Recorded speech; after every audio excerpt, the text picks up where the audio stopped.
Espace TV.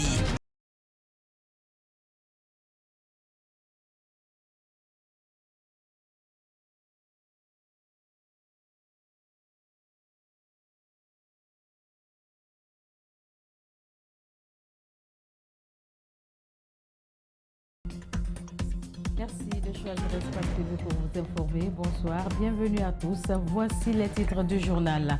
Le premier conseil des ministres du gouvernement Mohamed Beyavougui s'est tenu ce jeudi au Palais Mohamed V. Il a été dirigé par le président de la transition, colonel Mamadi Doumbouya. La vision de la transition était au centre des préoccupations. Les détails, c'est dans ce journal. Et puis plusieurs commerçants d'un centre commercial du marché Madina en colère ce jeudi pour cause un opérateur économique auraient demandé de quitter leur lieu de négoce. Vous les entendrez dans cette édition. Voilà pour le sommaire. Bienvenue à tous.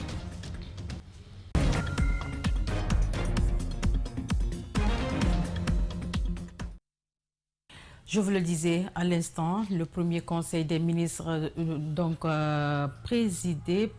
s'est tenu ce jeudi. Il a été présidé par le colonel Mamadi Doumbouya au palais Mohamed V. La vision de la transition était donc au centre des préoccupations. Le chef de l'État a invité les membres du gouvernement à l'unité, au travail, à l'esprit de sacrifice et à l'abnégation. Mamadou Sayo Baldé et Ibrahima Souri Souma pour le compte rendu. Les membres du gouvernement arrivent au compte-gouttes. Certains ont pris le temps de faire un clin d'œil à la presse. Le Premier ministre Mohamed Beyavougui un peu plus tard. Quand ils sont tous installés, le président de la transition fait son apparition. Même protocole, une pause photo et puis les portes se ferment. Au sortir des discussions, nous nous contenterons de la brève déclaration du Premier ministre. Nous venons de terminer notre premier conseil des ministres. À cette occasion, le président colonel Mamadi Doumbouya nous a rappelé la vision de la transition. Il nous a exhorté, poursuit Mohamed Beyavougui, au travail, à l'esprit de sacrifice et à l'abnégation pour qu'enfin la Guinée tourne les pages sombres de son histoire et redevenir une nation civilisée. Pour que enfin nous donnions à la Guinée la place qu'elle mérite dans le concert des nations. Mais surtout, que la Guinée enfin soit un pays de bonheur pour ses enfants, un pays où ils trouvent les solutions de leurs problèmes, un pays dans l'unité, un pays qui se parle en un, pas en région, pas en ethnie. Il rappelle les fondamentaux, demande aux Guinéens de regarder dans la même direction pour fonder enfin une nation. Mais un pays où tous les Guinéens qui n'ont qu'un seul drapeau, qui n'ont qu'un seul passeport, qui ne correspondent qu'à la nation, à la patrie, soient ensemble, unis dans un État juste, transparent et prospère. Qui sera le porte-parole du gouvernement? Quelles seront les grandes décisions de ce premier conseil des ministres? Des questions qui restent pour le moment sans réponse. Le ministre de l'Énergie, de l'Hydraulique et des Hydrocarbures n'entend pas rester au bureau. Abessila était hier mercredi sur le terrain pour faire l'état des lieux dans les différentes centrales thermiques de Kaloum, en passant au siège de la Guinéenne d'électricité. Il a invité les techniciens à redoubler d'efforts pour électrifier tout le pays avec une énergie propre, sans danger. Malik Sendiana Kamara, reportage. La mauvaise utilisation de l'électricité par les clients, les surcharges au niveau des postes de distribution, le vieillissement du personnel ainsi que les problèmes de recouvrement dans les ménages et structures publiques, voilà entre autres des difficultés auxquelles font face la Guinée d'électricité. La visite du ministre de l'Énergie dans ce service a permis à son directeur de remonter les informations. La problématique, elle est connue. On a une population de travailleurs vieillissantes, c'est sûr. Mais il faut aller avec beaucoup plus de méthodes pour identifier le personnel dont l'âge est inadéquat aujourd'hui par rapport à la nature du travail. De là, Abessila et sa suite ont mis cap sur la centrale thermique de Kaloum pour toucher du doigt l'état des différentes installations. J'ai fini déjà de faire l'état des lieux. Si tout marche bien, nous aurons le dorsal qui sera construit et la majorité de la République sera électrifiée. Les populations de Conakry et de l'intérieur du pays rêvent d'une électricité de qualité 24 heures sur 24. Cette demande, le ministre en est bien conscient. Et je demanderai le support de tous les ingénieurs, les techniciens qui sont là pour nous appuyer afin qu'on puisse produire 24 heures sur 24 le courant de qualité pour le peuple guinéen. Je les ai dit qu'au niveau de la production, on a besoin de 200%, pas de 100% seulement de production. Ibrahima Abessila a fait le diagnostic du secteur de l'énergie. Il lui reste d'apporter des solutions aux problèmes évoqués. Tout le monde est justiciable. Ce sont les propos d'un membre du RPG. Souleymane Keita s'est prononcé ce jeudi sur les perspectives du parti et sur le sort de l'ancien président Alpha Condé. Pour l'ancien député, le parti ne restera pas en marge de la transition en cours.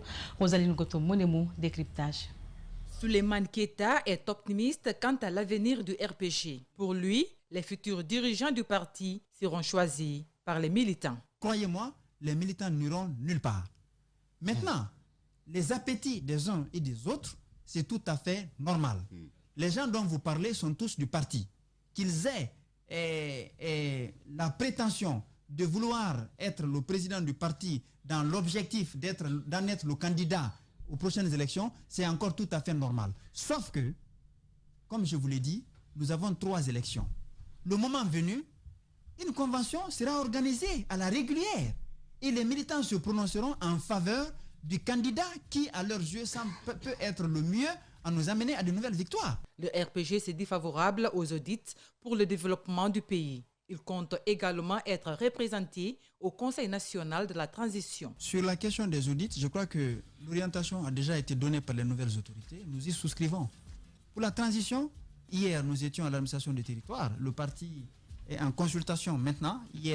Avant-hier, on a fait des réunions pour voir quels sont les profils à désigner pour les amener à nous représenter au CNT. Donc, nous comptons participer pleinement à la transition. Si un procès devrait être organisé contre l'ancien président Alpha Condé, Souleymane Keita souhaite que cela se fasse dans les règles de l'art, tout en tenant compte de son statut. Au cas du président, écoutez, moi je m'en tiens à la déclaration faite par le président de la transition. Tout le monde est justiciable, fut-il ancien président. S'il est amené à être en face de la justice de son pays, je crois que c'est un citoyen avant tout, ça ne pose pas de problème. Nous voulons juste qu'il y ait une gestion due à son statut. Pour remettre le RPG sur pied, les membres envisagent d'organiser un congrès très prochainement. Pendant ce temps, les opérations de déguerpissement lancées par le CNRD se poursuivent à Conakry. Des vendeurs et vendeuses sont déguerpis le long des rails pour des raisons de sécurité. À Koza, certains peinent à admettre ces mesures, même conscients des risques qu'ils encourent. Yenebemba Koulibaly commente les images d'Aboubacar Din Kamara. Koza, une image des vendeuses installées tout près des rails. Le danger est palpable, mais malgré ces femmes continuent d'y rester. Les autorités ne veulent pas que le pire se produise avec la mobilité du terrain. Les occupantes sont donc déguerpies. On n'a pas d'autre choix à faire, il faut qu'on reste ici parce que c'est ici qu'on cherche à manger. Si on quitte ici, brutalement, ce n'est pas bon pour nous. Ils ont venu, ils ont dit 72 heures, même pas 2 jours. Ils ont enlevé tout, vous avez vu? Ces vendeuses dénoncent qu'elles payent de l'argent aux autorités du marché pour occuper les lieux. Conscientes des dangers qu'elles courent, elles demandent qu'elles soient réinstallées à un endroit sécurisé. C'est pas bon, mais l'autorité peut nous aider à un endroit qu'on peut s'asseoir au moins, parce qu'on n'a pas de place là où on va s'asseoir. Au même endroit se trouve une mosquée où tous les habitants priaient. Sous l'émotion, ce citoyen lance une invite aux nouvelles autorités. Il nous a dit 72 heures. Donc dans 70 heures, vous voyez comme ça, le déguerpir commence. On a commencé à enlever. On veut que coûte à coûte, le président n'a qu'à nous aider, au moins de laisser la mosquée. Depuis 22 ans, ces dames exercent leur quotidien ici.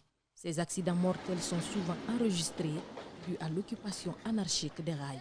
A-t-on appris? Je vous le disais également au sommaire, Grogne, ce jeudi au marché Madina, plusieurs commerçants d'un centre commercial ont manifesté pour exprimer leur colère contre un opérateur économique qui les aurait sommés de quitter leur lieu de négoce. Plus de précisions avec Aminata Massiri Bangoua et Yacouba Traoré. Très tôt ce matin, les commerçants du centre Laikébé ont été empêchés par les forces de l'ordre de vaquer à leurs activités quotidiennes. Durant plusieurs heures, des boutiques et magasins ont été fermés, des tables des étalagistes déguerpies, chose qui a irrité leur colère. Ils ont pris d'assaut la devanture de ce centre pour exprimer leur indignation. Aujourd'hui, ils amènent des policiers pour nous déguerpir. C'est pourquoi nous exprimons notre colère. Tous ces boutiques-là sont occupées par des Guinéens. Aucun Guinéen n'a dit un mot. C'est celle des Libanais qui nous chassent. Ces manifestants regrettent également le comportement des forces de l'ordre qui sont intervenus sur les lieux sans leur consentement. Qu'est-ce que les gendarmes nous ont surpris ce matin? C'est en nous bastonnant, en nous disant circulez, pas de regroupement.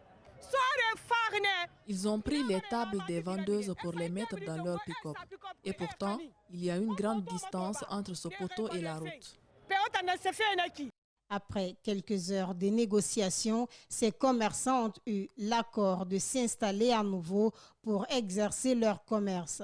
Le Libanais est là à ségréger nous ici, notre territoire. Maintenant c'est fini. Comme ils ont dit d'excuser, de sortir notre marchandise, de sortir tout. Maintenant c'est fini. Sinon, ah non, il fallait pas, on ne laisse pas, ça va dijanter jusqu'au bout.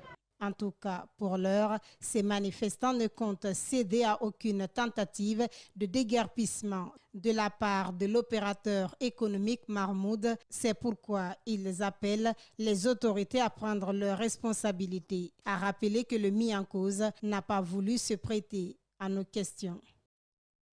Un reportage signé Aminata Massiri Bangoura et Yacouba Traoré. Autre volet de ce journal, un enseignant chargé des cours d'anglais est accusé de séquestration et de viol sur une fille de 16 ans. Les faits remontent en 2019 lorsque les parents de la victime l'ont perdu de vue pendant plusieurs jours. L'accusé reconnaît avoir donné la clé de sa maison à la fille mais ne reconnaît pas l'avoir violée. Ali Badara Kamara, Ousmane Sissé pour plus de précisions. Les faits remontent à l'an 2019 et se sont déroulés au quartier Nongo dans la commune de Ratoma. Selon la police des mœurs, la fille a été séquestrée pendant 3 jours au domicile de l'accusé, son professeur d'anglais. Après les enquêtes, le dossier a été référé à la médecine légale. Et au moment des faits, la médecine légale a délivré un rapport médico-légal. L'ITT est de 25 jours. Et dans ce même rapport, il a été signalé que la victime a consommé une boisson et que dans cette boisson, il y avait une substance qui a été ingérée dans cette boisson. Interpellé, l'enseignant rejette les accusations. Selon lui, la fille a profité de son voyage pour se réfugier dans sa maison. Je disais à la fille que bon, je dois voyager le 20, mais puisqu'elle détenait ma clé, donc je l'ai laissé. À mon insu maintenant, j'ai appris que la police m'a absenté et ils l'ont pris. C'est tout ce que je sais de la fille là. Dans ses explications, le présumé auteur dit ignorer l'âge de la fille, son élève. Pour lui, la victime avait un enfant, donc loin d'être une petite fille. Des affirmations rejetées par les parents de la victime. Non. Non, ma fille n'a pas d'enfant. D'abord, quelle est la part de la fille? Elle avait 16 ans. Elle n'avait pas d'enfant. Le présumé auteur du viol est déféré à la maison centrale de Conakry et le dossier est placé devant la justice. L'Institut de nutrition et de santé pour enfants de Donka vient d'être doté d'un nouveau bâtiment et de 2 toilettes pour une meilleure prise en charge des enfants prématurés et de leurs mères. C'est un don de la Fondation KKT Royal à l'occasion de la Journée mondiale de la prématurité célébrée le 17 novembre dernier par le ministère de la Santé. André Moussier Milimono pour les détails. Alimatou Diallo a perdu son enfant né prématuré ici, à l'Institut de nutrition et de santé pour enfants. Les conditions d'accueil et de soins étant précaires, elle décide de construire un nouveau bâtiment pour l'Institut. Le projet est rendu possible par la Fondation Kakati Royal. C'était en février dernier, donc quand je suis arrivée ici, il n'y avait pas ce centre, ce site qui vient d'être construit, il y avait juste un hangar qui était construit. Et donc je dormais là où je vous parle, là je dormais ici avec une natte par terre, à même le sol, à la belle étoile. Donc pendant 3 semaines, j'ai vécu ici avec mon enfant qui malheureusement n'a pas survécu. Quand je suis sortie de là, je me suis dit qu'il fallait absolument faire quelque chose pour ces mamans qui venaient ici, parce que moi, avant, je ne connaissais pas ici. Le directeur général de l'INSEE a exprimé toute sa satisfaction de recevoir ce don avant de lancer un appel au ministère de la Santé.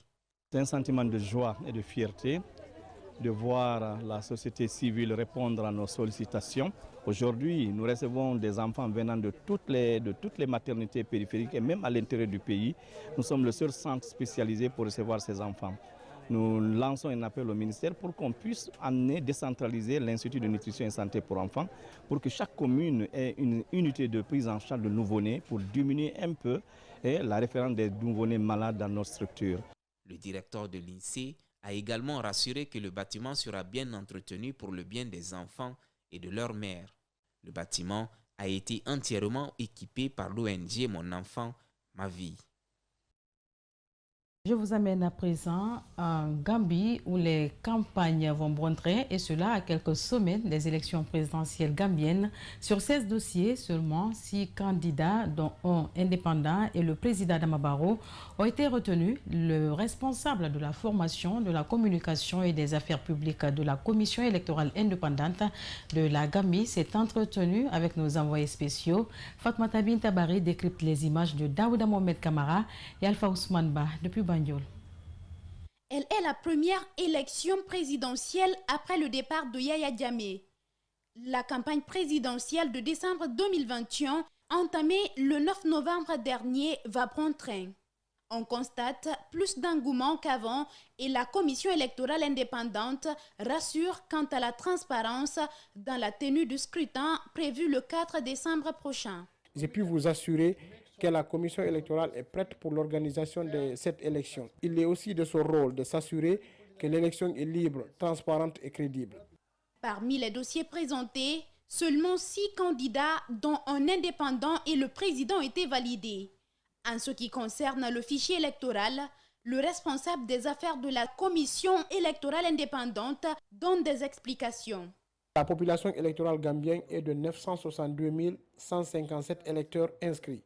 C'est le nombre qui figure sur la liste électorale, ce qui est ressorti du recensement du mois de juillet dernier. La Gambie a un système de vote particulier depuis belle lurette. Une méthode rassurante, mais qui est appelée à disparaître avec un plus grand nombre de candidats. La bille, c'est un petit objet qui a la forme circulaire, qu'on utilise en guise de bulletin. C'est l'unique système qui est populaire en Gambie. Et beaucoup de personnes font confiance au système. Depuis l'indépendance du pays en 1965, les Gambiens n'ont connu que ce système de vote. C'est vrai, avec peu de candidats, nous pouvons facilement gérer, mais à l'avenir, avec suffisamment de candidats, nous serons obligés de nous mettre dans le système universel. L'article 47 du Code électoral gambien stipule que chaque candidat doit soumettre une liste de parrainage d'au moins 200 électeurs inscrits dans chaque circonscription. Selon la commission électorale indépendante, la plupart des dossiers rejetés ne remplissent pas les exigences constitutionnelles. Bon séjour donc à nos reporters depuis Banjul. Mesdames et messieurs, c'est cet élément qui met fin à ce journal réalisé par toute l'équipe de la rédaction d'Espace TV. Merci à Marissa Camara qui m'a aidé à vous le présenter, à toute l'équipe technique du jour et à vous d'avoir été des nôtres. Bonsoir.